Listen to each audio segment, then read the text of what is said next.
sommes jeudi 15 août et je vous prends très tard cette semaine. C'est comme ça, écoutez, on va faire avec, c'est pas évident.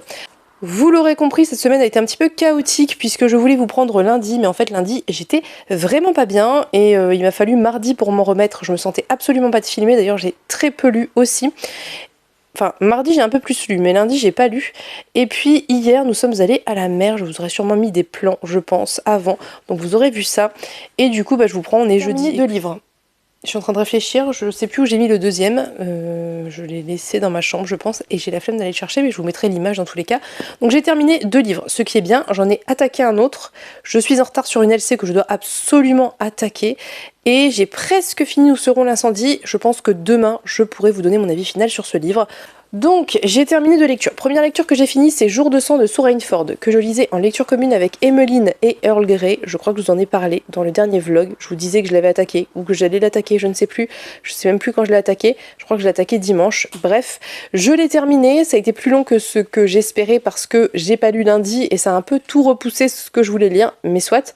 Jour de sang, donc c'est l'histoire d'Anna et Adam, qui sont des jumeaux, qui sont nés dans un contexte un petit peu particulier, un petit peu de goût de fin du monde, de post-apo, mais on n'en sait pas franchement plus. Donc on suit Anna et Adam, et tous les deux vivent seuls, ensemble, et ils se relaient. Il y en a un qui, je crois qu'Adam veille le jour et Anna la nuit, et dès que l'un va se coucher, il réveille ou elle réveille l'autre pour prendre la relève, parce que on sent qu'ils sont sur le qui-vive et qu'il y a une forte importance de se protéger de quelque chose. Et il y a le personnage de Kohan, un petit peu en fond, qui intervient toujours un peu dans leur vie, qui existe un petit peu toujours, mais qui est un peu en toile de fond, et on le suit plus à travers les carnets qu'il a écrits par le passé que par son personnage concret. Donc, les crétins. Je sais plus ce que je vous disais. On les suit. Alors, c'est un peu compliqué. On les suit à la fois dans le passé, à la fois dans le présent. On suit la communauté avant leur naissance et même bien avant que la communauté existe. Donc, il y a plusieurs lignes temporelles, il y a plusieurs personnages. L'un des personnages importants, c'est leur mère qui s'appelle Eula. Et il y a 2 autres personnages assez importants en plus d'Eula et Kohan. Mais je vais pas forcément trop vous en dire parce que je pense que mon résumé rendrait plus confus, en fait. Parce que c'est un livre, encore une fois, et tout comme l'été Jusque dans la Terre, très particulier, très perché, où vous n'avez pas de réponse à la fin. Donc, si vous aimez les livres où tout est expliqué, clairement, ça sera pas votre truc. Vous n'avez pas d'explication, c'est à vous d'interpréter, d'où l'importance de lire ce genre de livre en lecture commune, parce qu'en en discutant, on soulève des points qui permettent une meilleure compréhension, ou en tout cas une meilleure interprétation, et c'est ça qui était très intéressant. C'est un livre que j'ai beaucoup aimé pour plein de raisons, et qui m'a aussi beaucoup frustrée pour plein d'autres. J'ai beaucoup aimé l'écriture, j'aime beaucoup l'écriture de Sue Rainford. Je trouve que c'est une autrice qui a une écriture du charnel, de l'organique, qui est très réussie, avec presque un côté body horror à certains moments, qui est assez dégueu, assez réussi en ça d'ailleurs, et il y a vraiment une importance de la nature qui est assez intéressante, une nature qui est un peu dévoyée, avec une humanité dévoyée, avec des choses sous-jacentes qui ressemblent à des choses que l'on peut connaître, mais en même temps qui sont presque fantastiques. Il y a vraiment cette dimension où on ne sait pas si c'est du fantastique, si c'est juste le regard que les personnages portent sur le monde qui donne cette impression de fantastique. Donc c'est un livre qui est très particulier. Je peux vous dire qu'il y a une espèce de côté post-apo, en tout cas on le suppose, où vraiment il y a eu une espèce d'épidémie, de problème dans l'humanité qui fait que les humains se sont regroupés dans cette espèce de petite communauté qui est un petit peu dysfonctionnelle, avec ce personnage de Kohan qui est un personnage très important au sein de cette communauté, qu'il était en tout cas avant que la communauté fasse des choses et compagnie, je vous en dirai pas plus, mais qui était un personnage très important, qui est toujours présent dans la vie d'Anna et Adam, mais qui est un personnage clairement très mitigé, hein. Je veux dire, on sent clairement que c'est un personnage qui est assez misogyne par plein d'aspects. En même temps, il y a plein de choses très mystérieuses autour de lui et d'un espèce de savoir qu'il a. Alors, est-ce que c'est parce que c'est un scientifique? On ne sait pas trop. En fait, c'est ça. C'est ce genre de livre où vous savez pas trop là où vous mettez les pieds, vous savez pas trop ce qui se passe. Il y a des choses qui sont très claires et compréhensibles, des actions, des pensées qui sont très claires et compréhensibles. En même temps, il y a toute cette trame de fond qui est extrêmement floue et où vraiment l'autrice vous laisse patauger. Et moi, autant j'aime beaucoup ça, autant parfois c'est un peu frustrant parce que vraiment, pour le coup, avec Sue Rainford, il y a vraiment ce côté à vous d'interpréter, quoi.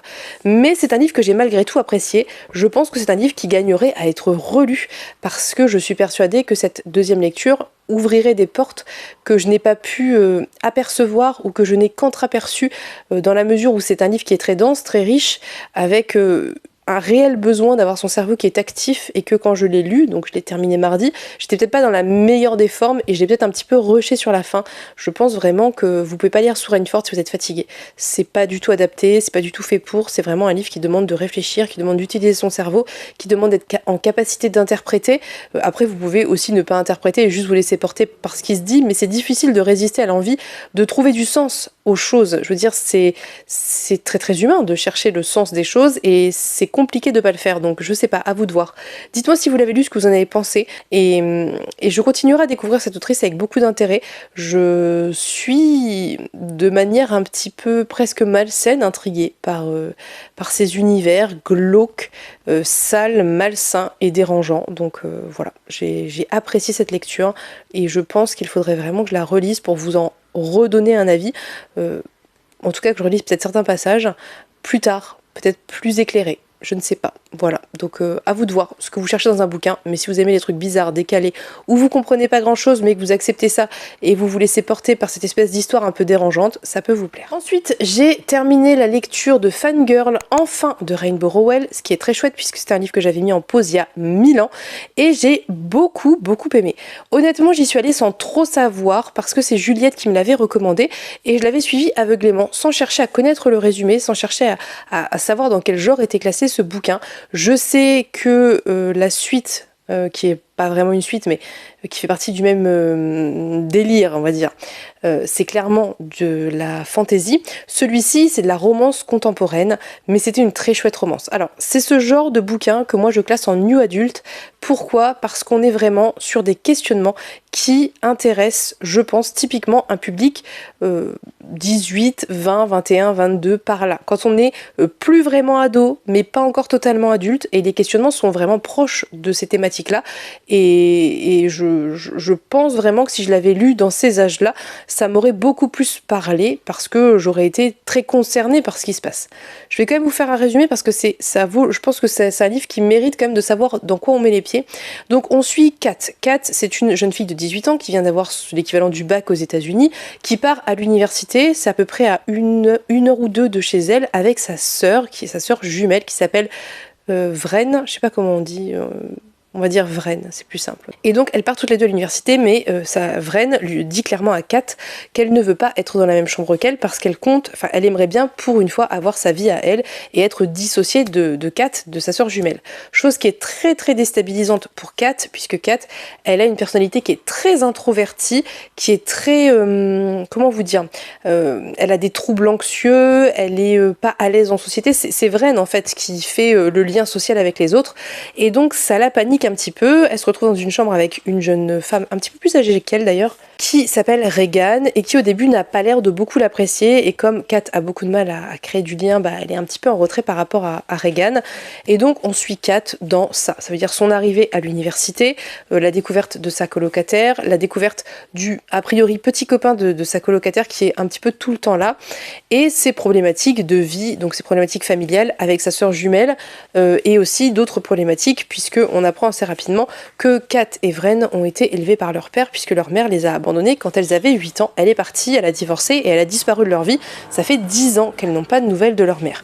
Donc on a vraiment une romance qui n'est pas que axée sur la romance, et au final ce que j'ai beaucoup aimé dans Fangirl, c'est que tout le côté romance est le côté pour moi réconfortant et doudou du bouquin, et que finalement ça parle de plein de choses très dures émotionnellement qui peuvent vous faire relate en fonction de votre passé, de vos rapports à vos parents, à vos frères et sœurs et à la société de manière générale, mais le côté romance, c'est le côté plutôt réconfortant.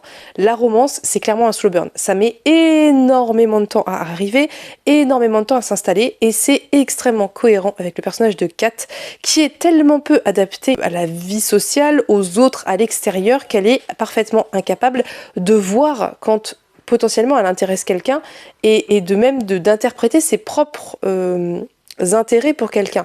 Elle est dans cette espèce d'idée que personne ne peut s'intéresser à elle, en tout cas des garçons principalement, mais les gens de manière générale, que tout le monde s'intéresse à sa sœur et qu'elle n'a aucun intérêt seule en tant qu'individu.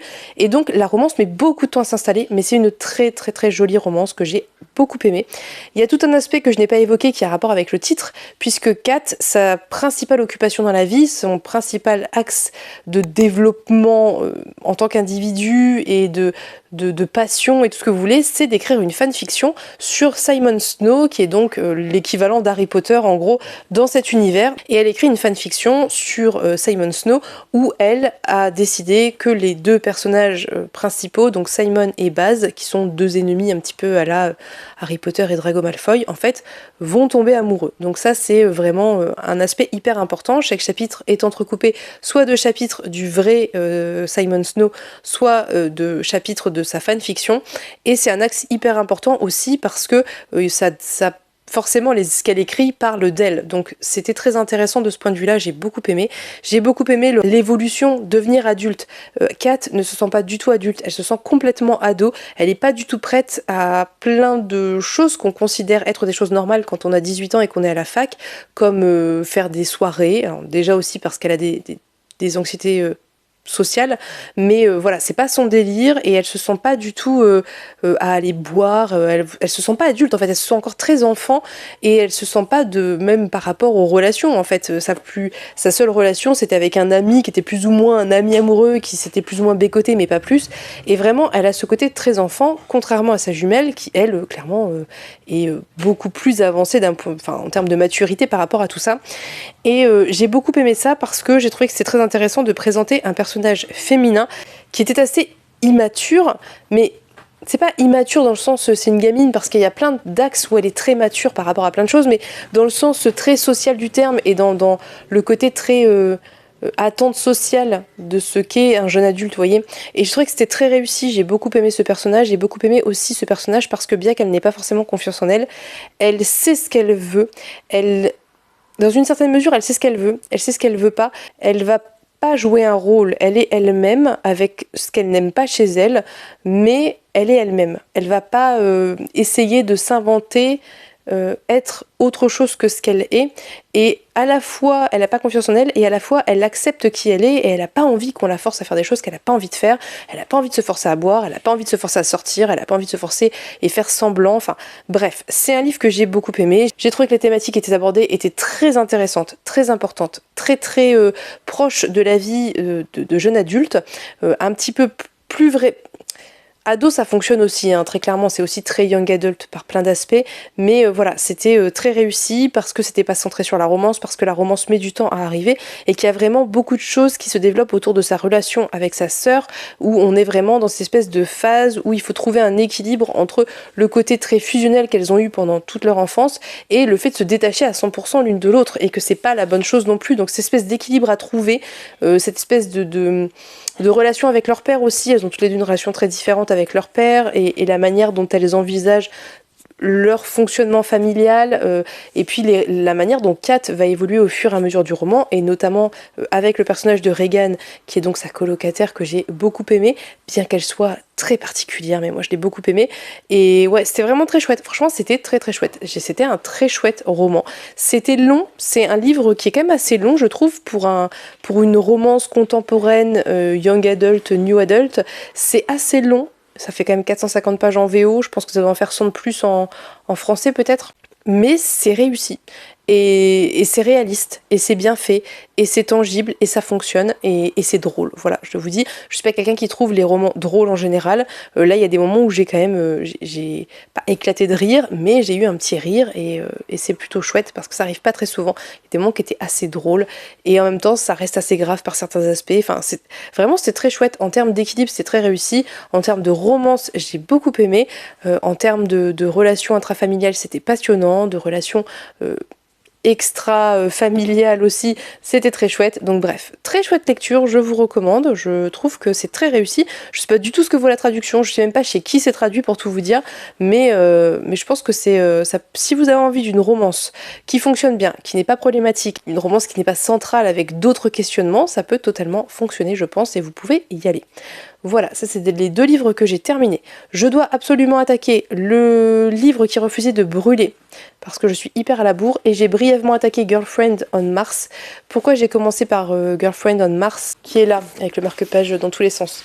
Pourquoi j'ai attaqué celui-ci en premier? Parce que c'est un service de presse et qu'il faut absolument que je le lise, parce que je ne veux pas trop me foutre à la bourre dans mes services de presse de la rentrée littéraire, mais je pense que je vais lire une centaine de pages, ou je sais pas, j'ai lu 25 pages pour le moment, je vais lire peut-être 100 pages ou quelque chose comme ça, et après je me mettrai sur le livre qui refusait de brûler, et c'est mes 2 priorités.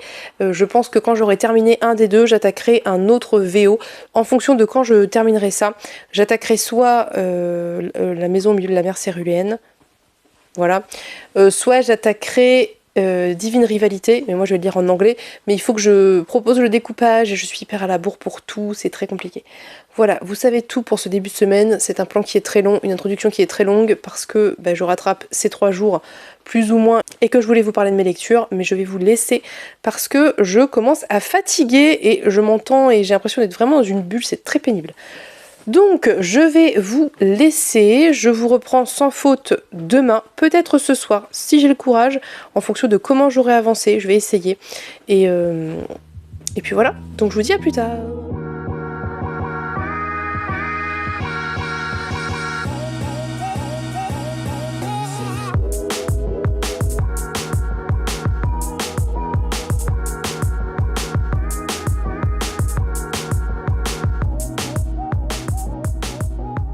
Coucou, on se retrouve, nous sommes vendredi soir, donc le lendemain. En réalité, on est plutôt samedi matin, mais vu que j'ai pas dormi, restons dans l'idée que nous sommes vendredi. Je viens tout juste de terminer ceci, donc Girlfriend on Mars de Deborah Willis, que j'ai reçu en service de presse de la part de Rivage, que j'ai plus ou moins lu en lecture commune avec Emmeline. Elle a fini quand j'étais page 60 parce que j'ai un peu traîné et que je comprends qu'elle est enchaînée parce que vraiment ça se lit super bien. Et c'est une lecture qui pour moi est un très très gros succès. J'ai adoré. C'est vraiment génial. Sincèrement, c'est génial. C'est ultra addictif, ultra page turner. C'est prenant, ça vous happe totalement. Oui, c'est très difficile de se sortir la tête de ce bouquin. Je l'ai lu en 2 grosses sessions, vraiment, et j'ai pas vu passer les pages, quoi. C'est assez impressionnant. Donc, l'histoire de Girlfriend on Mars, c'est l'histoire d'Amber et Kevin qui sont en couple depuis qu'ils ont 16 ou 17 ans. Et ça fait donc 14 ans qu'ils sont ensemble, et on suit au début Amber qui explique que c'est une relation... comment vous dire ? Une relation d'habitude où ils vivent dans leur sous-sol à Vancouver, dans leur petit appartement où ils cultivent de l'herbe et où voilà, il se passe pas grand-chose, ils s'ennuient plus ou moins, ils sont pleins d'habitudes et elle en a un peu marre, et elle s'est inscrite sans en parler à Kevin à une espèce de casting pour une émission, donc c'est, je sais, Mars Now, où en gros plein de gens dans le monde vont être choisis, sélectionnés, et il va y avoir des épreuves. Donc c'est ce qui est décrit derrière, hein, c'est entre Survivor et Star Trek, il y a un peu de ça. En gros, il y a des espèces d'épreuves, une par semaine, à la Koh-Lanta, voilà, et à chaque fois il y a 2 éliminés, un homme, une femme, et à la fin il en reste que 2, et les 2 doivent aller sur Mars. Donc la construction du récit, c'est le point de vue de Kevin, le point de vue d'Amber. Alors c'est pas vraiment le point de vue d'Amber, parce qu'on suit Kevin à la première personne, alors qu'on suit Amber à la 3e, mais on est quand même dans son intériorité, donc voilà.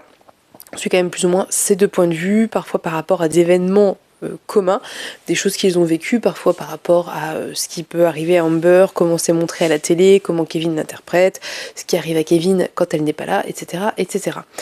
Je vais pas forcément vous en dire plus. J'ai beaucoup aimé la construction du récit, ça a donné quelque chose de très intéressant parce que comme Kevin est plus ou moins scénariste-écrivain, ça donne un petit peu l'impression que c'est presque lui qui a écrit le bouquin quelque part. Je sais pas, il y a quelque chose un peu de ça quand même, du fait d'être plongé dans son intériorité, du fait de le suivre à la première personne. Il y a quelque chose de très intime avec Kevin, et c'est un personnage très sincèrement qui est très... comment on peut dire ça ? Pitoyable au sens premier du terme, ça veut dire qu'il inspire la pitié. C'est un personnage qui... n'a pas une très forte personnalité, qui suit ce qu'Amber fait. Amber a un caractère qui est assez marquée et elle impose un petit peu ses règles et même elle, en fait, ça l'étouffe au bout d'un moment parce que du coup, elle se retrouve avec quasiment un espèce d'ado à gérer et donc on suit cette espèce de couple qui est totalement dysfonctionnel, qui est toxique parce que ils se pompent l'énergie l'un de l'autre et que ça fonctionne pas. En même temps, ils se rassurent l'un l'autre, ils se confortent dans les quelques chose qui les sécurise et le fait d'être ensemble ça les sécurise quelque part et en même temps ça les empêche d'exister en tant qu'individus et c'est vraiment le départ finalement de tout ce qui va se passer après et de cette histoire avec Mars Now et voilà. Ce qui était très très bon au-delà de tout l'aspect psychologie des personnages, au-delà de tout ce côté relations toxiques, description de relations de couple, les descriptions aussi et les explications par rapport à l'enfance des deux personnages qui ont tous les deux eu des enfances très différentes mais avec des traumas comme la plupart d'entre nous. Au-delà de tout ça, il y a vraiment tout le côté critique, dénonciation sociale qui était incroyable. C'est une très très claire dénonciation du capitalisme avec tout ce que ça implique, notamment la télé-réalité. Et pas que les milliardaires, comment les milliardaires utilisent l'argent, comment ils se font passer pour des bienfaiteurs. Enfin, vraiment, ce bouquin, c'est une dénonciation du capitalisme, c'est une dénonciation de l'hypocrisie des gens les plus riches et aussi de nos hypocrisies à nous en tant qu'individus. Comment parfois on peut aussi être hypocrite, même en voulant faire les choses bien, on est hypocrite. Et vraiment l'autrice, elle n'hésite pas, elle en fout plein la gueule à tout le monde. Je suis persuadée qu'elle s'en fout plein la gueule aussi parce que je suis persuadée qu'elle est aussi dans ce système comme tout le monde, mais vraiment personne n'est épargné. Tout le monde en prend pour son grade, vous allez vous retrouver, je pense, d'une façon ou d'une autre face à vos propres contradictions, parce que c'est ça que dénonce ce bouquin, et en même temps, tout en plaçant les gens normaux face à leurs propres contradictions, je trouve que le bouquin insiste bien sur le fait que le véritable problème de l'humanité, le vrai véritable fléau de l'humanité et le véritable fléau de l'écologie, de la planète et tout, ce sont les milliardaires, ce sont ceux qui possèdent tout. C'est hyper caustique, ça y va franchement, ça n'épargne, ça n'épargne personne et ça fout une belle claque, mais c'est bien fait, c'est drôle, c'est décalé, c'est dérangeant, c'est caustique, voilà c'est ça frotte avec du sel sur les plaies et ça le fait franchement et on suit à la fois toute cette espèce de macrocosme politique, capitaliste, etc. et tous ces espèces de microcosmes d'individus qui sont présents dans l'aventure ou autour de Kevin ou quoi et qui ont eux-mêmes des problèmes à régler, parce que tout le monde a des problèmes à régler, et c'était vraiment génial. Je trouve que tout est développé en fait, et tout est bien fait. C'est très caricatural, bien évidemment. En même temps, j'ai envie de vous dire que je pense qu'on est arrivé à un tel stade de décadence en termes d'écologie, en termes d'indécence des richesses et du cumul des richesses, que on est quotidiennement dans la caricature, donc ça me choque pas, au contraire. Et ouais, c'était vraiment...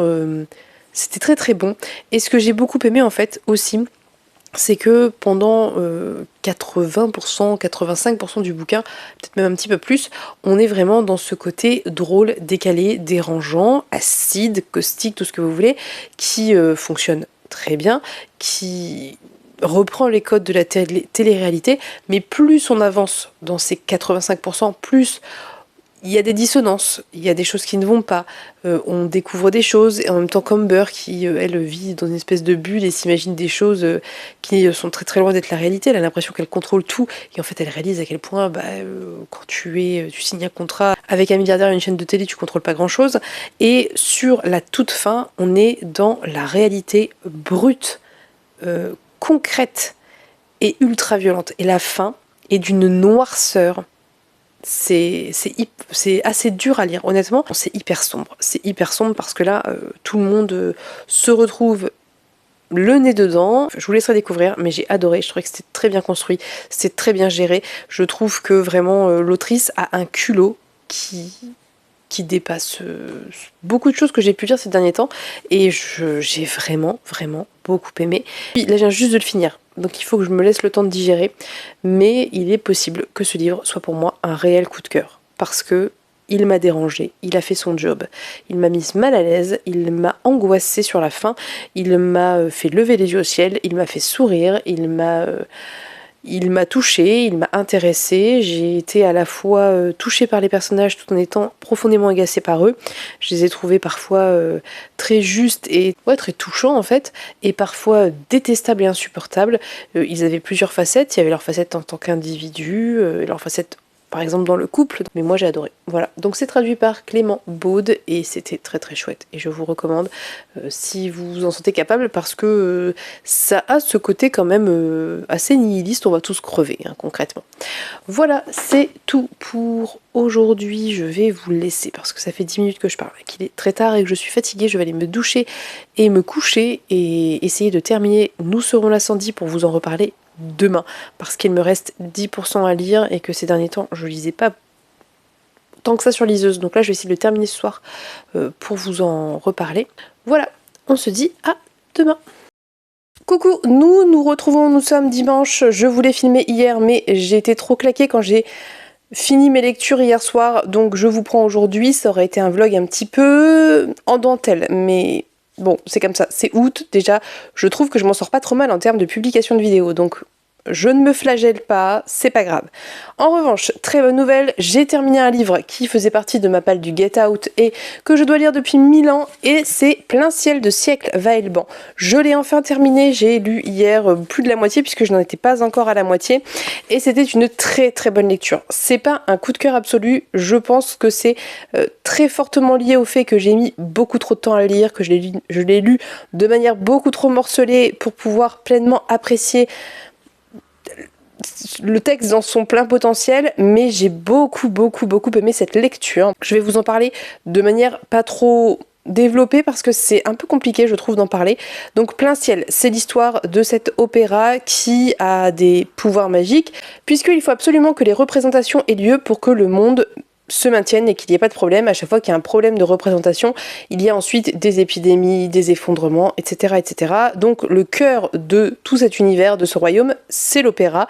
Et nous on suit une jeune fille, et évidemment, encore une fois, je l'ai lu hier, mais les prénoms de toute façon, vous aurez compris, Ivoire, on suit Ivoire. Je vous en avais déjà un petit peu parlé, mais il y a un certain temps, elle fait partie d'une famille, la famille des masques, qui est un petit peu, en gros, l'élite, c'est un petit peu la noblesse, et manque de chance pour elle, elle est albinos, donc elle a un défaut physique. Et donc elle a été rejetée par sa famille, cachée. Elle a été intégrée parmi les jouets qui sont ceux qui sont un peu de la caste intermédiaire, qui arrivent à animer des objets, mais qui sont... Voilà, c'est vraiment la caste intermédiaire. Et en dessous, il y a la caste des inanimés qui, eux, n'ont aucun pouvoir et sont des gens tout à fait normaux. Et donc elle a plus ou moins grandi séparée de sa famille, plus ou moins loin de sa famille, mais elle a réussi à trouver des choses qui l'épanouissaient en tant qu'individu, jusqu'au jour où elle va être appelée à aller à plein ciel pour diverses raisons, et beaucoup de choses vont se passer suite à ça.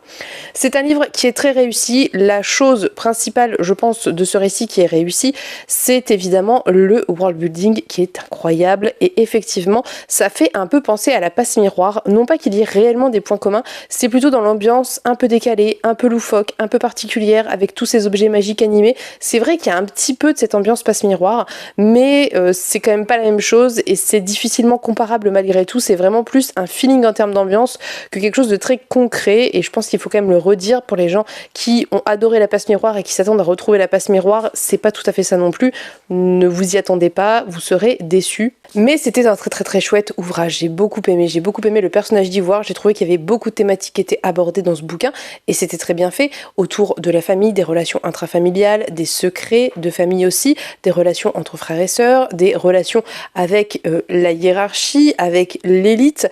Évidemment ça parle de pouvoir, ça parle d'abus de pouvoir, et ça parle de beaucoup d'autres choses aussi dans le développement des relations entre les individus, c'est-à-dire ceux qui comment vous dire, ont une espèce de façade publique parce qu'il y a quelque chose d'autre derrière à cacher. Enfin, ça parle de beaucoup de choses. Je trouve que la psychologie des personnages était vraiment très bien développée, était intéressante, était assez nuancée finalement, et c'était très réussi dans tous ces aspects-là. C'est vraiment un livre, je trouve, dans lequel il faut se plonger à 100%. C'est très difficile d'aller dans Plein ciel si vous n'avez pas la tête à ça, parce que c'est un univers qui est très complexe. Il y a beaucoup de personnages, ils ont des noms qui se ressemblent tous et en même temps qui sont tous très compliqués, donc c'est parfois difficile de s'y retrouver. Il y a bien un glossaire à la fin fin, mais il y a des spoils dans ce glossaire, donc vous pouvez pas trop vous y référer si vous n'avez pas déjà bien avancé le récit, parce que ça dévoile des choses. Mais vraiment quel récit envoûtant par son univers, par ses personnages, par la magie qui est développée. J'ai adoré les concepts de magie que j'ai trouvé quand même très originaux, comment vous dire, c'est pas des choses qu'on n'a jamais vues de mémoire d'homme non plus, mais c'est quand même assez original et c'est quand même bien mené, c'est mené de main de maître. L'écriture, la plume de l'autrice est très très bonne, très réussie, vraiment c'était très très chouette. L'histoire en elle-même n'est pas ce qu'il y a de plus original dans le récit. Si on prend juste la trame pure de l'histoire, c'est pas le truc le plus original qui soit, mais ça fonctionne très très bien et c'est en fait piqueté comment vous dire, de thématiques engagées qui font que c'est un récit qui vaut le coup d'être découvert, qui vaut le coup d'être lu et que j'ai vraiment beaucoup aimé. Je suis très convaincue, mais je regrette vraiment de ne pas avoir réussi à me mettre dedans dès la première fois et avoir lu ça d'un coup, en fait, en une fois, sans faire des pauses de semaines et de semaines entre deux, parce que vraiment, il y a ce truc envoûtant qui vous emporte, mais il faut se laisser porter et il faut avoir la tête à ça. C'est quand même un récit qui est pas si simple que ça, je trouve, sans être franchement non plus ultra compliqué. Ça demande d'être capable de se déconnecter et de se laisser totalement porter. Donc vraiment, si vous aimez les systèmes de magie originaux, un peu différents, si vous aimez les récits engagés, si vous aimez les personnages qui ne sont pas tout bons ou tout mauvais, si vous aimez le développement de psychologie de personnages, les world building hyper travaillés et les très belles plumes francophones, allez-y parce que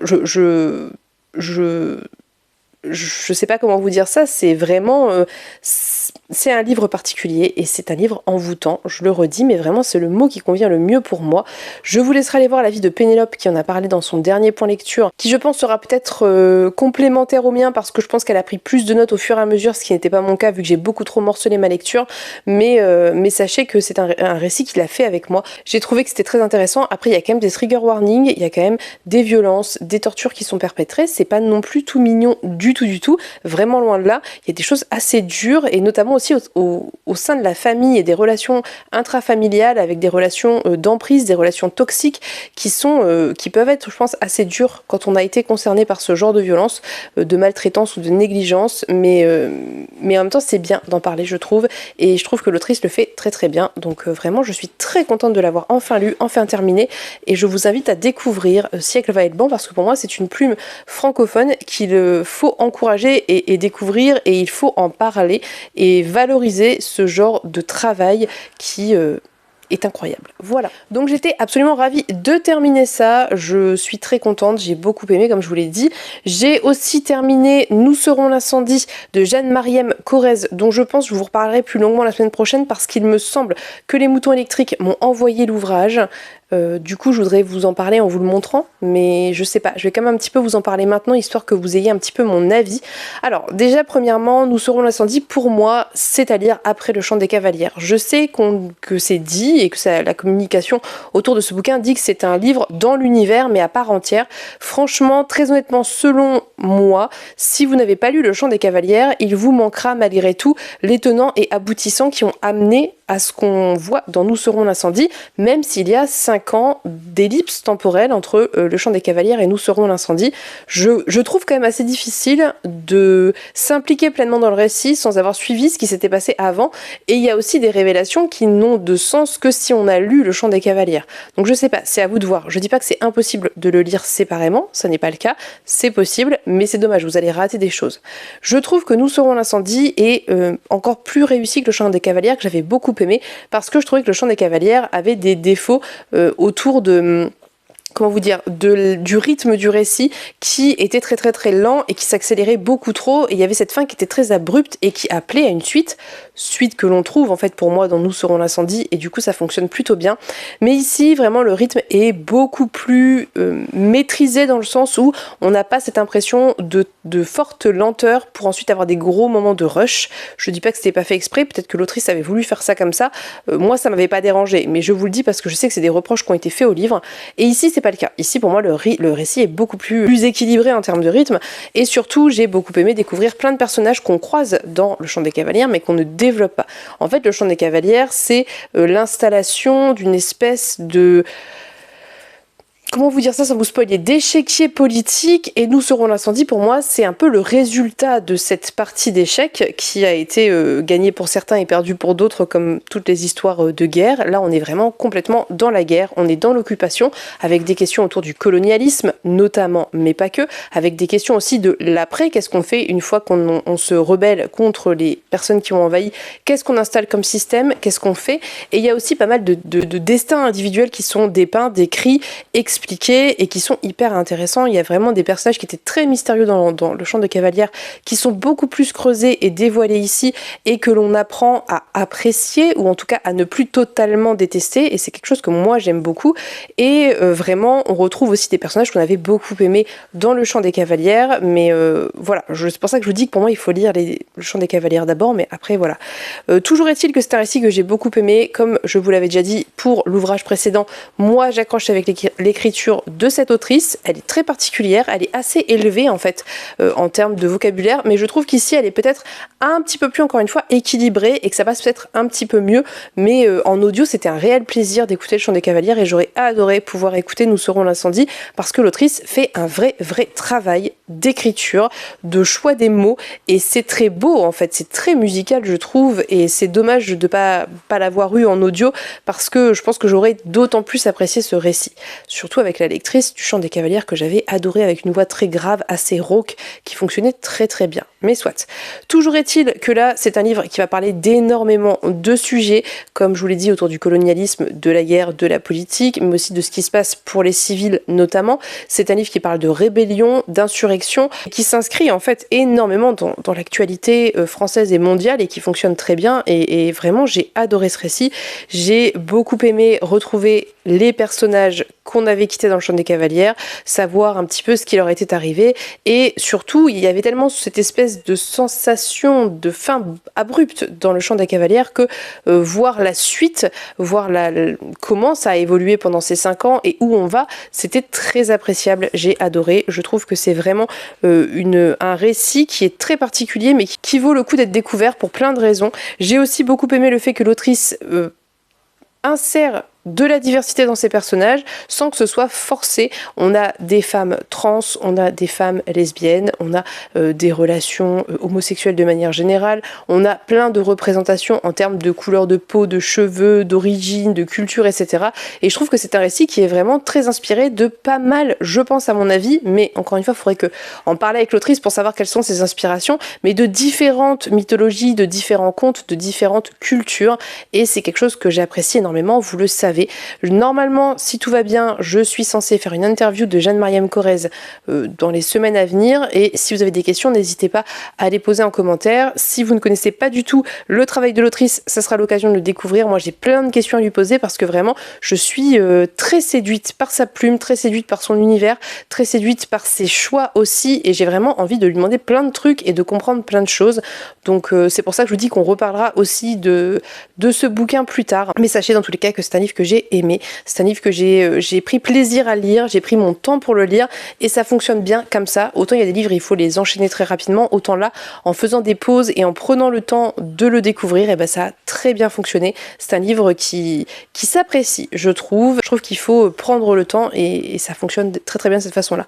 Bref, je sais pas si je suis très éloquente, parce que je vous cache pas que je suis un poil fatiguée en ce moment, ce qui est très prometteur pour la rentrée, vu que a priori j'aurais dû me reposer cet été, mais nous verrons bien. Écoutez, dans tous les cas, ce que je vais faire maintenant, c'est que je vais retourner à ma lecture de 11% de Maren Uthaug, je ne sais pas comment on dit, qui est donc un service de presse que j'ai reçu de la part de Gallmeister. J'en suis presque à la moitié, je le lis avec Emmeline, et c'est un récit qui est très particulier, mais on en reparlera dans le vlog de la semaine prochaine. Lui, il sort dans 4 jours, si je ne dis pas de bêtises, donc on en reparlera plus tard, dans tous les cas, et je vais pas faire traîner plus que ça ce vlog, parce que j'aimerais bien que ça dure pas trop longtemps, vu qu'après je dois le télécharger, et que ici, pour télécharger une vidéo, c'est extrêmement complexe. Donc ce que je vais faire, c'est que je vais maintenant vous laisser pour cette vidéo. N'hésitez pas à me dire ce que vous avez pensé des lectures que j'ai pu faire cette semaine. N'hésitez pas à me dire si certaines vous font envie. Est-ce que j'ai réussi à vous donner envie de découvrir certains des ouvrages dont j'ai pu parler? Dites-moi tout ça en commentaire. En attendant, je vous souhaite à tous et toutes une très belle journée, très bonne fin de week-end. Je vous fais de gros bisous, et on se dit à bientôt dans une prochaine vidéo. Bye bye!